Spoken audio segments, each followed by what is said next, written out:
Bom dia, boa tarde, boa noite, galera. Sejam bem-vindos ao canal QAB. Hoje será o último assunto sobre acidentes em veículos automotores. Hoje nós iremos falar sobre as motos e os pedestres, tá ok? Na próxima aula a gente vai falar sobre casos práticos de todos os acidentes de veículos automotores que foram falados. Vai ser tipo uma revisão que a gente vai fazer. Mas enfim, vamos aos detalhes. Hoje nós vamos falar sobre os acidentes de moto. Então existem três tipos de impacto dentro dos acidentes de moto, que são o impacto frontal, que é bater de frente, o impacto angular, que é batendo em certo ângulo determinado, muitas vezes é quase parecido com o ângulo lateral, e nós temos o impacto ejetável, que é quando você bate e o cara voa. Vamos começar pelo impacto frontal. Aqui a gente tem a ideia do centro de gravidade mais uma vez, tá ok? Uma colisão frontal em um objeto sólido interrompe o movimento da frente da moto dianteiro, pois o centro de gravidade da motocicleta, que eu já falei em aulas anteriores o que é centro de gravidade, está para cima e atrás do eixo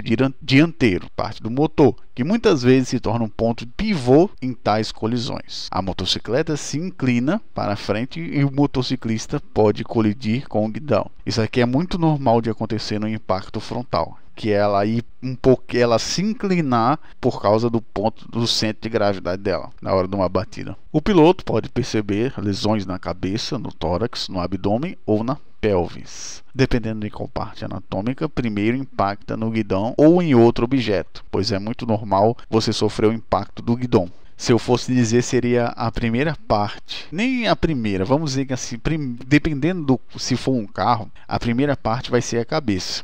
A primeira parte que vai bater vai ser a cabeça, a segunda vai ser a parte do torso, que vai bater contra o guidão. Se os pés do motociclista permanecerem nos pedais da motocicleta e as coxas atingirem o guidão, o movimento dianteiro pode ser absorvido pela diáfise do fêmur médio, resultando às vezes em fraturas bilaterais do fêmur. Isso aqui é um caso muito interessante, que é quando o cara está segurando o pedal e acaba que a parte do osso do fêmur recebe pressão, porque no caso ele está rígido e o corpo, vocês sabem que a gente já estudou essa questão de absorção de energia de impacto.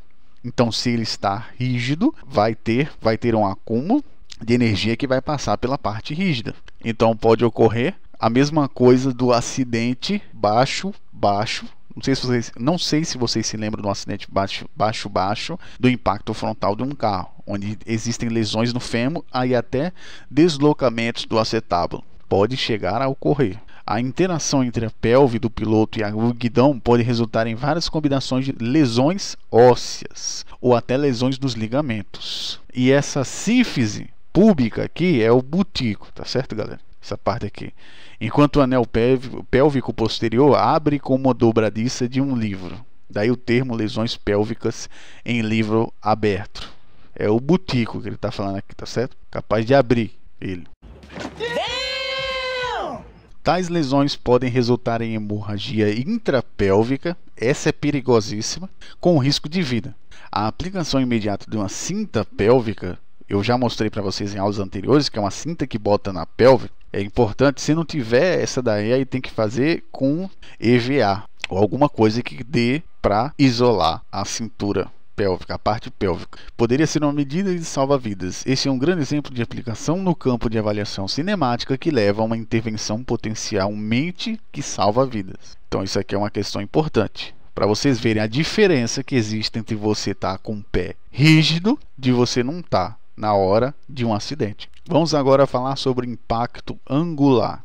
Em uma colisão com impacto angular, a motocicleta atinge um objeto em um determinado ângulo, como o próprio nome diz. Geralmente é quando o cara está passando e ele não conseguiu medir de forma efetiva o caminho que ele está fazendo. Por exemplo, tem dois carros, aí o cara vai passar no meio, só que ele fica com as pernas abertas e a perna bate em um dos carros. Ou então bate nos dois, que é mais difícil de acontecer, é mais fácil bater de um lado. Aí ele se desequilibra e fode logo tudo de uma vez. Ou ele pode bater no carro e acabar amassando outro carro e sofrer um acidente na perna. Isso daí é um impacto angular. Em seguida, a motocicleta vai cair com o motociclista ou fazer com que o motociclista seja esmagado, que é muito mais fácil disso acontecer, e acontece muitos acidentes dessa forma. E o objeto que ele bateu.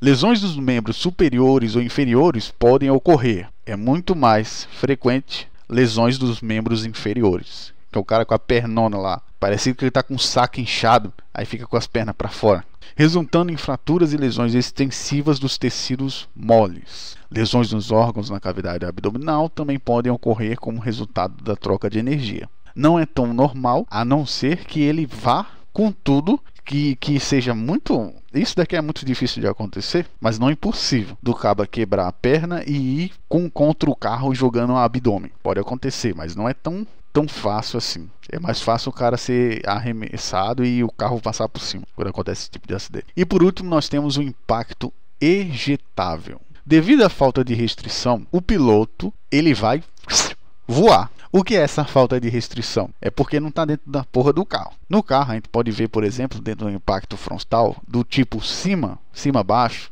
que ele vai para cima do para-brisa. Só que aqui não tem para-brisa. Então o impacto ejetável ele vai sair voando. Ele permanecerá em voo até que a cabeça, os braços, o peito, o abdômen e as pernas atinjam outro objeto, que é ele cair, ou então cair numa árvore, ou então ele tem que ter algum objeto que ofereça resistência para ele parar. Como um veículo motorizado, poste telefônico ou estrada, a lesão ocorrerá no ponto de impacto e se espalhará pelo resto do corpo à medida que a energia for absorvida. Aí quais são os efeitos de proteção que geralmente o motociclista ele faz, tanto para evitar que eles tenha esse impacto ejetável, tanto para proteger a vítima. Uma delas é os equipamentos de proteção, por exemplo, o capacete. Mas existe outro também, que é ele abaixar a bicicleta. É uma manobra de proteção usada pelos pilotos para se separar da motocicleta em um acidente iminente. O motociclista vira a moto para um lado que arrasta a perna interna no chão.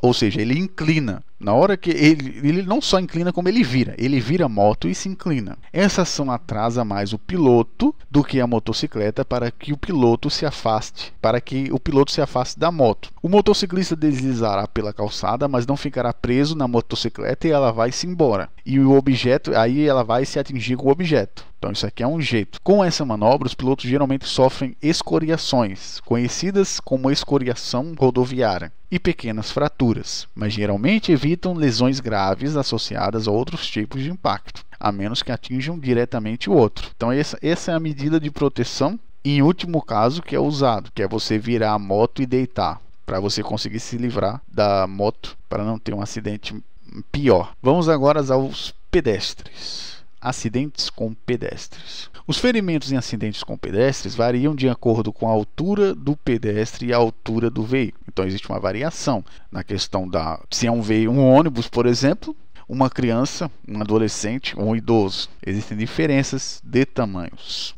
E aqui existem os dois tipos. O impacto frontal, que é um acidente normal, e nós temos o impacto de queda. Vamos pelo impacto frontal primeiro. Ou melhor, para o vídeo não ficar muito grande, é melhor dividir ele. Na próxima aula a gente fala sobre pedestres. Fica bem mais fácil. Que aí tem uma aula só sobre isso, porque aqui a gente vai falar sobre criança, idoso, etc.